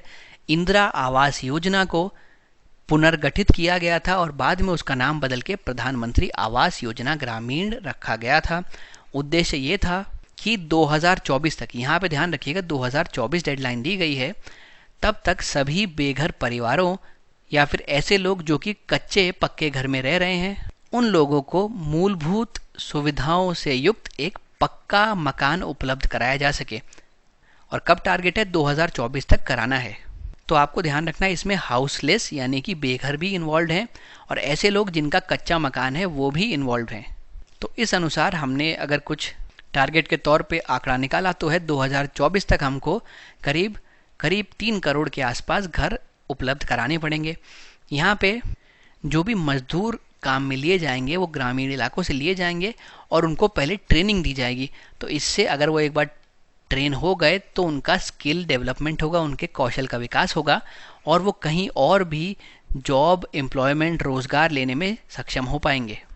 उसके अलावा इनकी जो वर्कमैनशिप है वो बेहतर होगी और क्योंकि ट्रेनिंग दिए हुए मजदूर हैं इस वजह से जो कंस्ट्रक्शन होगा उसकी क्वालिटी भी अच्छी होगी। साथ साथ हमें मार्केट के लिए बहुत सारे कुशल राजमिस्त्री मिल जाएंगे। इस वजह से इनके संबंध में जॉब अपॉर्चुनिटीज़ भी बढ़ेंगी। तो ये जो मिशन है इसके काफ़ी सारे लक्ष्य हैं जो अलग अलग पहलुओं को छूते हैं। तो अगर आपका ये क्वेश्चन आता है प्रधानमंत्री ग्रामीण योजना या फिर प्रधानमंत्री आवास योजना ग्रामीण या फिर प्रधानमंत्री आवास योजना शहरी, तो आप इन पॉइंट्स को उसमें इनकॉर्पोरेट कर सकते हैं। फिर दोस्तों हम लोग चलते हैं अपने अगले सवाल की तरफ। यहाँ पे ग्लोबल वार्मिंग के बारे में एक नोट लिखने को बोला गया है, यानी भूमंडलीय ऊष्मन के बारे में एक टिप्पणी आपको लिखनी है। अब देखिए ग्लोबल वार्मिंग अपने आप में बहुत बड़ा टॉपिक है। इसके संबंधित प्रॉब्लम्स हैं, इसके संबंधित कॉजेज़ हैं, क्या उसके समाधान है वो भी होते हैं, क्या सरकार ने कदम उठाए हैं उसमें वो हो सकता है, क्या अंतर्राष्ट्रीय तौर पे कदम उठाए हैं वो हो सकता है। तो इसमें बहुत सारे एरियाज़ हैं कवर करने को, लेकिन सिर्फ 125 शब्दों का जो प्रश्न है, तो इस वजह से आपको हर एक चीज़ को बहुत थोड़ा थोड़ा छोटा छोटा लिखना है। शुरुआत कैसे करेंगे? ग्लोबल वार्मिंग को डिफाइन करके आप इसकी शुरुआत कर सकते हैं, उसकी परिभाषा लिख के कर सकते हैं। फिर अपनी मेन बॉडी जो है उसमें आप लिख सकते हैं कि इसके प्रभाव क्या होते हैं या फिर इससे जुड़ी हुई समस्याएं क्या हैं, और आगे आके आप फिर लिख सकते हैं इसके समाधान क्या हो सकते हैं। साथ में आप ये भी लिख सकते हैं कि सरकार ने इसी संदर्भ में क्या क्या कदम उठाए हैं। हालांकि क्योंकि ये सिर्फ 125 शब्दों में लिखना है, सभी कुछ आपको संक्षेप में लिखना होगा, बहुत शॉर्ट में लिखना होगा। तो देखिए शुरुआत हमने की है ग्लोबल वार्मिंग की परिभाषा लिखते हुए, उसको डिफाइन करते हुए। क्या है? जब अर्थ का मीन टेम्परेचर बढ़ जाता है। क्यों? क्योंकि ग्रीन हाउस गैसेज इकट्ठी हो जाती हैं और वही गैसेज जो पृथ्वी से निकलने वाली लॉन्ग वेव रेडिएशन है उसको कैप्चर कर लेती है। तो इस वजह से अंदर का यहाँ का तापमान बढ़ने लगता है। इस इंक्रीजिंग टेम्परेचर को हम लोग ग्लोबल वार्मिंग कहते हैं। देखिए बेसिकली प्रोसेस ये है कि जो सूर्य से किरणें आती है यानी इंसोलेशन आता है, वो अर्थ के सरफेस को गर्म करता है। सरफेस को जब गर्म करता है तो ये सरफेस जो है वो लॉन्ग वेव रेडिएशन छोड़ता है। जो आ रही होती है वो तो होती है शॉर्ट वेव रेडिएशन, और जो ये वापस छोड़ रहा है वो है लॉन्ग वेव रेडिएशन। अब अगर एनवायरनमेंट या फिर एटमॉस्फेयर में ग्रीन हाउस गैसेस की मात्रा काफ़ी अधिक होगी तो उनमें ये क्षमता होती है कि इन लॉन्ग वेव रेडिएशन को वो अपने अंदर ही कैप्चर कर लेती हैं। तो उन्होंने अगर इनको कैप्चर कर लिया तो ये उसी एरिया में रहेंगी और उस एरिया के तापमान को, टेम्परेचर को इंक्रीज करेंगी, जिसकी वजह से होने वाला जो फिनोमिना है उसको हम लोग ग्लोबल वार्मिंग या फिर भूमंडलीय ऊष्मन कहते हैं। अब क्या क्या फैक्टर है जिससे ये बढ़ रहा है, तो देखिए हमने लिखा है काफ़ी सारी ऐसी एंथ्रोपोजेनिक एक्टिविटीज़ है, यानी कि मानव जनित गतिविधियां हैं जिससे कि पृथ्वी का औसत तापमान लगभग 1 डिग्री सेंटीग्रेड तक बढ़ गया है। उनमें से कुछ है इंडस्ट्री संबंधित, कुछ है व्हीकल संबंधित, लेकिन अल्टीमेटली इस सबका संबंध होता है जीवाश्म ईंधन को जलाने से या फिर फॉसिल फ्यूल बर्निंग से। अब देखिए दोस्तों, ग्लोबल वार्मिंग के क्या क्या इम्पैक्ट हो सकते हैं, क्या क्या प्रभाव हो सकते हैं। सबसे पहले अगर तापमान बढ़ेगा तो सीधी सी बात है, जो भी बर्फीले इलाके हैं वहाँ की बर्फ़ पिघलेगी। वहाँ की बर्फ़ पिघलेगी तो जो भी स्पीशीज़ वहाँ पे रहती हैं, जैसे कि पोलर बियर या फिर पेंगुइन्स, उनके विलुप्त होने का खतरा बढ़ जाएगा, उसकी संभावना बढ़ जाएगी, क्योंकि उनका जो हैबिटेट है जहाँ पे वो रहते हैं वो धीरे धीरे डिस्ट्रॉय हो रहा है। साथ ही जब ग्लेशियर्स पिघलेंगे तो उससे निकलने वाला पानी समुद्री जल के लेवल को, उसके स्तर को बढ़ाएगा, जिसकी वजह से कुछ जो कोस्टल आइलैंड होंगे, जो ऐसे क्षेत्र हैं जो तट पे या तो अपनी सीमा साझा करते हैं या फिर वो छोटे छोटे आइलैंड्स हैं, तो उनके डूबने का, उनके सबमर्जेंस का खतरा बढ़ जाता है। और साथ साथ देखिए दोस्तों, जब भी ग्लेशियर्स पिघलते हैं तो बर्फ़ के पिघलने की वजह से कार्बन डाइऑक्साइड और मीथेन रिलीज़ होती है। ये जो है ये ग्रीन हाउस गैसेज हैं, जो हमने पढ़ा था कि वो लॉन्ग वेव रेडिएशन को ट्रैप कर लेती हैं, बंद कर लेती हैं। तो यानी अगर ये रिलीज़ होंगी तो फिर और ज़्यादा ग्लोबल वार्मिंग होगी, और ग्लोबल वार्मिंग होगी तो फिर और ज़्यादा इस प्रकार से ग्लेशियर्स जो हैं वो पिघलेंगे। तो ये एक साइकिल बन जाती है। फिर जो सी लेवल्स बढ़ेंगे उसकी वजह से कई सारे जो कोस्टल एरिया हैं, तटीय क्षेत्र हैं और छोटे छोटे द्वीप हैं, वो जलमग्न हो सकते हैं, सबमर्ज हो सकते हैं। वहीं पे देखा गया है कि कुछ रेनफॉल पैटर्न में भी बदलाव आते हैं। कई क्षेत्र तो ऐसे हैं जहाँ पे भयंकर बाढ़ आती है, और कई क्षेत्र ऐसे हैं जहाँ पे सूखा पड़ जाता है और यहाँ तक कि जंगलों में आग लग जाती है। फॉरेस्ट फायर जो कि कहीं ना कहीं ड्रॉट से संबंधित है, टेम्परेचर राइज से संबंधित है, वो भी आजकल बहुत ज़्यादा देखे जा रहे हैं। इन दोनों ही कारणों से हमारे एग्रीकल्चर की प्रोडक्टिविटी को खतरा है। एग्रीकल्चर को खतरा यानी कि हमारी फूड सिक्योरिटी को खतरा हो सकता है। अगर एग्रीकल्चर को खतरा हुआ तो हमारे पास खाने के लिए पर्याप्त भोजन नहीं होगा, तो हमको बाहर से भोजन इंपोर्ट करना पड़ेगा। और ऐसे कुछ तथ्य भी हैं जहाँ पे लिखा गया है कि भाई सीरियल या फिर अनाज की उत्पादकता जो है वो करीब 40% तक घट सकती है 2100 तक। और क्यों? ग्लोबल वार्मिंग की वजह से। तो हम एक ऐसे भविष्य की ओर बढ़ रहे हैं जो हमारे लिए ही खतरनाक होता जा रहा है। उसके अलावा क्योंकि रेनफॉल पैटर्न्स बदल रहे हैं, कई जगह पे जो बाढ़ आती है उसके संबंध में डिजीज़ और ज़्यादा फैलते हैं। मलेरिया और अलग अलग प्रकार के डिजीज़ जो हैं उनकी फैलने की, उनकी बढ़ने की मात्रा जो है उसमें इजाफा देखा गया है। उसके अलावा जो स्पीशीज़ हैं वो एक हद तक ही टेम्परेचर को टॉलरेट कर सकती हैं। अगर उससे ऊपर या फिर टेम्परेचर नीचे होता है तो उनमें अलग अलग प्रकार के चेंजेस आते हैं, जैसे कि उनके ब्रीडिंग के पैटर्न्स इम्पैक्ट होते हैं, उनका माइग्रेशन के पैटर्न्स इम्पैक्ट होते हैं, उनके प्रजनन में समस्याएं आती हैं। और अगर मान लीजिए एक क्षेत्र से दूसरे क्षेत्र में वो जाती हैं माइग्रेट करके, तो ऐसी स्पीशी यहाँ पे अपने लिए परफेक्ट क्लाइमेट पाती हैं, परफेक्ट वेदर पाती हैं, इस वजह से जाती हैं। पर ग्लोबल वार्मिंग की वजह से अगर यहाँ का इंटरनल क्लाइमेट, इंटरनल जो वेदर है उसमें चेंज हो गया तो इनका माइग्रेशन पैटर्न भी बदल जाएगा। फिर आखिरी में एक एग्जाम्पल है कोरल रीफ्स का। कोरल रीफ जो है वो तापमान के बढ़ने की वजह से प्लस ओशियन के अम्लीकरण या फिर एसिडिफिकेशन की वजह से ब्लीच कर जाती हैं। कोरल्स के साथ जो जूज़ैंथले लगा होता है वो उससे हट जाता है और इसकी वजह से इसका कलर वाइट दिखने लगता है और धीरे धीरे ये अपनी समाप्ति की ओर जाने लगती है। तो ग्लोबल वार्मिंग से इस प्रकार की स्पीशीज़ को भी खतरा है। उसके अलावा प्लैंक्टन्स को भी ग्लोबल वार्मिंग की वजह से खतरा है। समुद्र जो कि गर्म हो रहे हैं उसकी वजह से प्लैंक्टन्स कम होते हैं और ध्यान रहे जो प्लैंक्टन्स हैं ये मछलियों का खाना है। अगर आपका खाना ही नहीं रहेगा तो आपकी प्रजाति कैसे सरवाइव कर पाएगी। तो इसकी वजह से जो फिश हैं उनकी स्पीशीज़ की एक्सटिंक्शन की भी संभावना बढ़ जाती है। यानी आप देखिए सर्कल है, एक साइकिल है, एक चीज़ से दूसरी इम्पैक्ट होती है, दूसरी से तीसरी, तीसरी से चौथी और फिर चौथी बहुत सारी स्पीशीज़ को इम्पैक्ट करती है। उसके अलावा एग्जाम्पल के तौर पे देख सकते हैं आप कि हीट वेव्स जो हैं, गर्म तरंगे हैं, उनका आजकल कितनी ज़्यादा फ्रीक्वेंसी बढ़ गई है, फ्लडिंग कितनी हो गई, हरिकेन आने लगे हैं आए दिन। 2015 में चेन्नई में फ्लड्स आए थे, 18 में केरल में फ्लड्स आए थे, और भी आप यहाँ पे एग्जाम्पल जोड़ सकते हैं। तो इस प्रकार के एक्सट्रीम इवेंट्स जो हमने शायद सोचे ना हो, उनकी फ्रीक्वेंसी, उनकी इंटेंसिटी भी बढ़ चुकी है, और इस सब के लिए जो जिम्मेदार है वो है ग्लोबल वार्मिंग। यहाँ पे आप इस प्रकार का एक फ्लो चार्ट अगर एग्जाम में बनाना चाहें तो बना सकते हैं। ग्लोबल वार्मिंग से क्या होगा, कार्बन डाइऑक्साइड बढ़ेगी, ग्रीन हाउस गैसेस कंसंट्रेशन बढ़ेगा, तो उससे ओशन में एसिडिफिकेशन होगा, कोरल रीफ उससे नुकसान महसूस करेंगे, मछलियाँ जो हैं उनकी प्रजाति खतरे में आएगी, फूड चेन पूरी की पूरी जो है तहस नहस हो जाएगी, और इसके साथ जो जुड़े हुए और भी इफ़ेक्ट्स हैं वो भी आ सकते हैं। वहीं पर रीजनल क्लाइमेट में चेंज होंगे, अलग अलग प्रकार के जो एक्सट्रीम इवेंट्स हैं उनकी होने की फ्रीक्वेंसी बढ़ जाएगी, आइस मेल्ट होगी जिसकी वजह से सी लेवल राइज होगा, जिसकी वजह से हमने देखा था कोस्टल एरियाज़ का जलमग्न होने का खतरा भी बढ़ जाता है।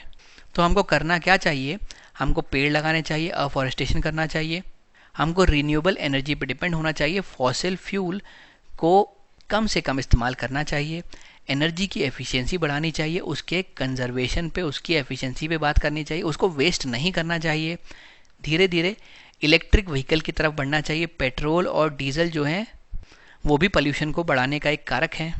अपने जो अभी इंफ्रास्ट्रक्चर है उसको बदलने की ज़रूरत है एक बेहतर ग्रीन इंफ्रास्ट्रक्चर की तरफ। तो ये कुछ सोल्यूशन है जो आप अपने आंसर में लिख सकते हैं। फिर अगर मैं सोल्यूशन आपको बताऊं तो एग्रीकल्चर के संबंध में हम काफ़ी कुछ कर सकते हैं। सबसे पहले क्लाइमेट स्मार्ट एग्रीकल्चर अपनाना, यानी ऐसा एग्रीकल्चर आप अपनाइए, ऐसे पौधे, ऐसे क्रॉप्स लगाइए जो उस क्षेत्र के अनुसार गंभीर स्थितियों में भी ग्रो कर सके, उनकी प्रोडक्टिविटी अच्छी आ सके। यानी अगर आपको मालूम है कोई एरिया ऐसा है जहाँ पे ड्रॉट आता है, जहाँ पे सूखा पड़ता है, तो वहाँ पे आप इस प्रकार के पौधे लगाइए जो ज़्यादा पानी की डिमांड नहीं करते हों। ऐसा एग्रीकल्चर आप लगा सकते हैं जो ग्रीन हाउस गैसेज के उत्सर्जन को कम करने में मदद करता हो, मिट्टी के पोषक तत्वों को वो संरक्षित रखता हो।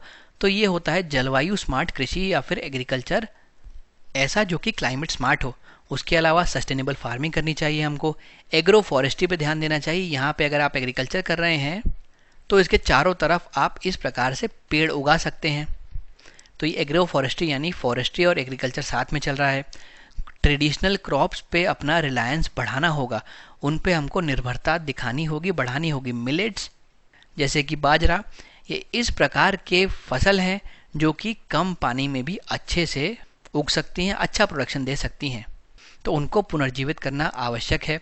उसके अलावा प्रौद्योगिकी का सहारा लेना चाहिए, और वो भी ऐसी जो संसाधन के संरक्षण पर जोर देती हो, रिसोर्स के यूटिलाइजेशन पर देती हो जोर। अफॉरेस्टेशन करने की ज़रूरत है और सॉइल का ऑर्गेनिक मैटर बचा के रखना चाहिए। कैसे, अलग अलग प्रथाओं से एक ही चीज़ मत उगाइए, मिक्स्ड क्रॉपिंग करिए, क्रॉप रोटेट करिए, एक समय एक, दूसरे समय एक, फिर एक समय एक, फिर दूसरे समय एक।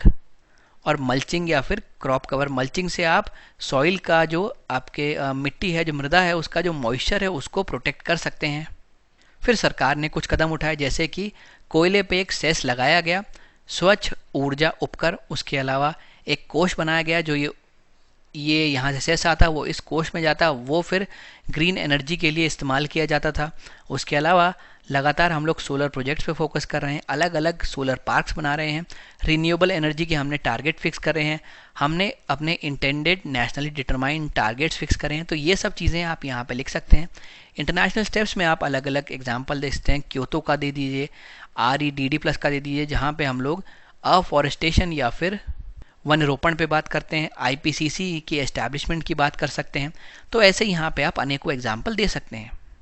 फिर दोस्तों चलते हैं हम अपने अगले सवाल की तरफ। यहाँ पे हमको बुंदेलखंड रीजन की सांस्कृतिक क्षेत्र के रूप में भौगोलिक विवरण प्रस्तुत करना है, यानी हमको कल्चर पे इम्पोर्टेंट ध्यान देना है।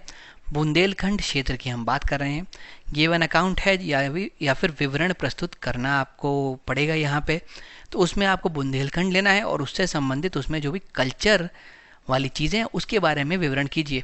किस प्रकार से वहाँ पे बहुत सारे भव्य वास्तुशिल्प हैं, सुंदर सुंदर इमारतें हैं, वहाँ पे काफ़ी सारे दुर्ग मौजूद हैं। आपको ये लिखना होगा कि वह जो भूमि है वो एक वीरों की भूमि है।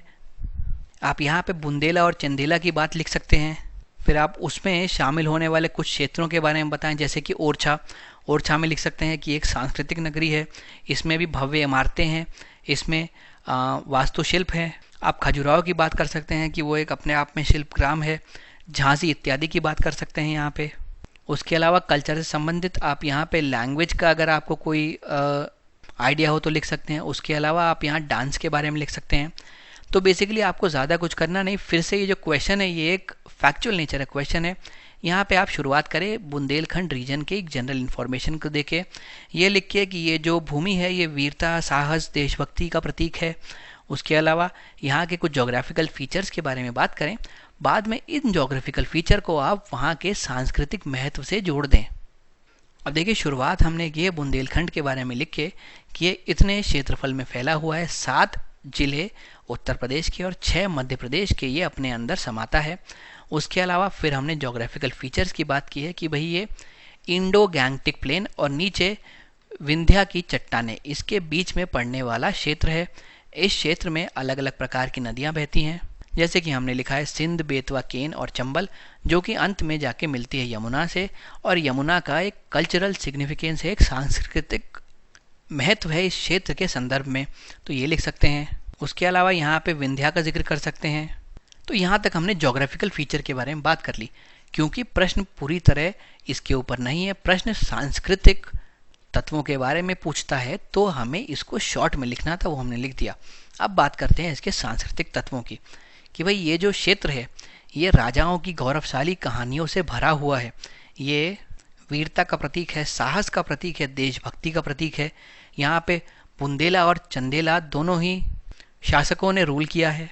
अलग अलग उन्होंने धरोहर भारत को दी है, इमारतों के रूप में, दुर्ग के रूप में, शिल्पकला के रूप में।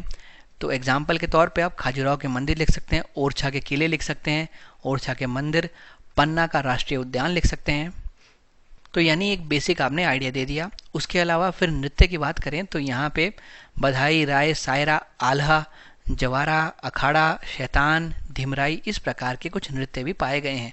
देखिए, कल्चर का हिस्सा म्यूज़िक होता है, डांस होता है, जो वहाँ पे मॉन्यूमेंट्स मौजूद हैं, जो वहाँ पे टेम्पल्स मौजूद हैं, जो वहाँ पे हस्तकला, शिल्पकला मौजूद है, ये सब के सब कल्चर में आते हैं। तो आप इनमें से कुछ चीज़ों का जिक्र करिए अपने आंसर को पूरा करने के लिए। फिर हमने लिखा है कि इस क्षेत्र में कई सारे तीर्थ स्थल हैं, पवित्र मंदिर हैं, मूर्तियां हैं। उदाहरण के तौर पे हमने 2 चीज़ों के एग्जाम्पल लिए, एक तो पन्ना का और एक ओरछा का। पन्ना में हमने लिखा है कि ये प्रसिद्ध बुंदेला प्रमुख छत्रसाल का क्षेत्र हुआ करता था, यहाँ से वो राज किया करते थे। उन्हीं के नाम पे इस यहाँ पे जो क्षेत्र है उसका नाम छतरपुर पड़ा है। उन्होंने मंदिरों का निर्माण किया, इसी वजह से इस क्षेत्र को मंदिरों का शहर भी कहा जाता है, टाउन ऑफ टेम्पल कहा जाता है इसको। और एक संत थे जिनका नाम था प्रभुनाथ, उनकी मेमोरी में, उनके ऑनर में यहाँ पे बहुत सारे टेम्पल्स का निर्माण किया गया छत्रसाल द्वारा। उन टेम्पल्स में ज़्यादातर टेम्पल्स को लॉर्ड शिवा को डेडिकेट किया गया। करीब इस क्षेत्र में 1100 के आसपास मंदिर पाए जाते हैं, इसी वजह से इस क्षेत्र को मंदिरों की नगरी कहा जाता है या मंदिरों का शहर कहा जाता है। फिर दूसरा उदाहरण हमने ओरछा का ले लिया। ये एक पर्यटन स्थल है और साथ में इसकी एक इम्पॉर्टेंस है वर्शिप के तौर पे भी, यानी ये पूजा स्थल भी है और ये टीकमगढ़ जिले में स्थित है। तो इस प्रकार से आप यहाँ और भी उदाहरण लिख सकते हैं। एक बेसिक हमने ढांचा आपको बना के दिखा दिया, एक मॉडल आंसर बना के दिखा दिया, किस तरीके से अगर ऐसा सवाल आए तो उसे आप अटेम्प्ट करें। तो दोस्तों, आज के लेक्चर में हम यहीं तक के प्रश्न रखेंगे।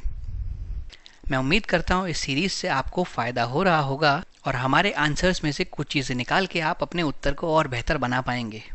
आप पूरे लेक्चर में मेरे साथ बने रहे, इसके लिए मैं आपका धन्यवाद करता हूँ।